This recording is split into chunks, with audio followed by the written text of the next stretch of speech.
I want to talk about Texas closing and Texas closers. Texas Christian quarterback Matthew Baldwin is closing up shop, closing business. He is medically retiring from the sport of football, and that is sad, as he was outstanding coming out of high school, goes to Ohio State. They bring in Justin Fields. He decides, like Tate Martell, he wants to leave, so he has an opportunity to start somewhere. He ends up transferring to Texas Christian, where we all but expect him to compete with Max Duggan as the starting quarterback for Texas Christian this year. And now we really expect Max Duggan to start as starting quarterback at Texas Christian this year, in large part because Justin Rogers decided to go to UNLV, joining Marcus Arroyo. And really, you're going to exist to hand the ball to Zach Evans while Gary Patterson's defense plays defense. Not unlike Texas from 1970 to about 1977, where it was hand the ball to number 20 in the backfield and then play defense, whether you be head coach Fred Akers or Darrell Royal. I want to talk about Texas closing because earlier this morning, Texas Governor Greg Abbott, a man who had opened theme parks 2 weeks ago in phase 3 of the reopening due to COVID, announced an order earlier this morning saying all bars and similar establishments that receive more than 51% of their gross receipts from the sale of alcoholic beverages are required to close at noon today. These businesses may remain open for delivery and takeout, including for alcoholic beverages, as authorized by the Texas Alcoholic Beverage Commission. Also, restaurants may remain open for dining services, but at a capacity not to exceed 50% of total listed indoor occupancy beginning Monday, June 29th. Rafting and tubing businesses, you're closed. Outdoor gatherings of 100 or more people must be approved by local governments with certain exceptions. That is Greg Abbott all but packing it in and saying, look, it's getting out of control. We are having percentage spikes that would be unsustainable 6 weeks from now. And if you like football, and the state of Texas likes football, which is where this is headed, you're going to have to shut it down for a while. The same is true in Oklahoma. I would not be surprised to find out this time next week you have mayors that are going, hey, look, we tried it. It didn't work. Bynum, Holt, and yes, Bree Clark out at Norman might just have to pack it in. We'll see what our governor chooses to do. And as we were one of the first to get back to quote unquote business, we might be one of the first that actually has to close back up as well. Now I want to get to closers. And the closers, the guys that actually know what ABC means, live in Oklahoma. Lincoln Riley, Cale Gundy, Dennis Simmons, Bill Bedenbaugh, Alex Grange, Roy Manning, Brian Odom.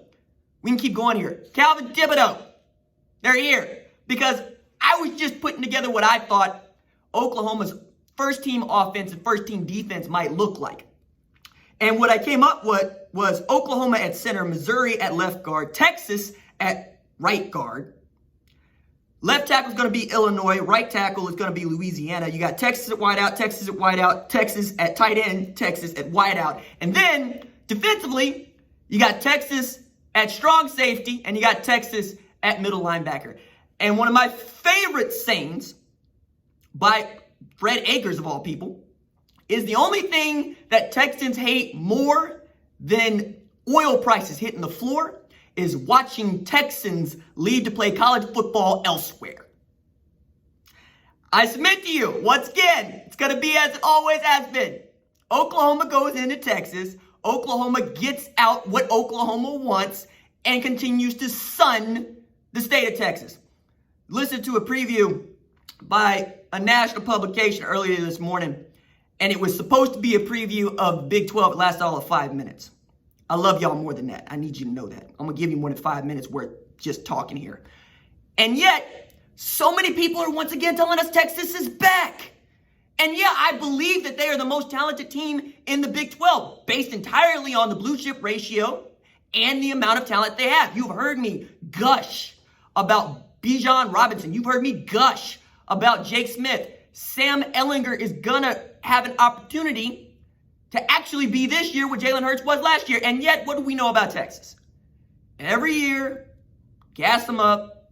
Every year, they let us down. And by let us down, I mean, hey, we expect Texas to be there at the Big 12 championship game. Not trying to play Baylor, not trying to play Texas Christian. All due respect, it's an opportunity to have OU and Texas play twice a year, and each time being on a neutral field, that's kind of what you want. But this year, with a redshirt freshman quarterback, and you lost a grad transfer wide receiver to injury, you lost one of the better wide receivers to injury, and you lost your second best, or even first best, depending on who you want to talk to, running back to Ohio State. This ought to be the year. And yet, if you ask me who's going to win the Big 12 championship in 2020, COVID or no COVID, you're going to pick Lincoln Riley. You're going to pick that team in Norman. You're not going to pick Cowboy Chic in Austin. You're not going to pick the book people. You're going to say Oklahoma lives to play college football. Austin, Texas has lived to get beat down by Oklahoma in the games that matter most. We have a quarterback who's still at Texas who claimed that they were going to be back and followed that back season with 8-5. Meanwhile, that's my quarterback who ESPN decided that they wanted to put in a Longhorn jersey, who puts on the Instagrams, "I'd rather quit." This is a man that grew up right outside of Austin, Texas, played high school ball outside of Austin, Texas, and ends up saying, my dream school was always Oklahoma. And when it wasn't working out at Texas Tech, I walked on at Oklahoma. I took the starting job. I was a Heisman finalist twice. I won the Heisman Trophy. I'm the number 1 overall draft pick. And I'll be doggone if you ever put me in a Texas jersey. It's seeped in tradition. It's also seeped in a really sordid history. And yet Oklahoma, for the entire time it's been around, continues to go into one of the ripest states in the union, say, I need that guy, that guy, that guy, put him in an Oklahoma jersey, and then go back down there, beat them like they stole something, and come back here with the Big 12 championship for 5 consecutive years. I see no reason as to why they can't get a 6th unless they get in their own way, which has happened before. See Iowa State in 2017, which again has happened before. See Kansas State in 2019. But that's what it is for Lincoln Riley and his kids right now. Can you stay out of your own way for 12, 13, 14, 15 games? It's 15. And I hope they get all 15.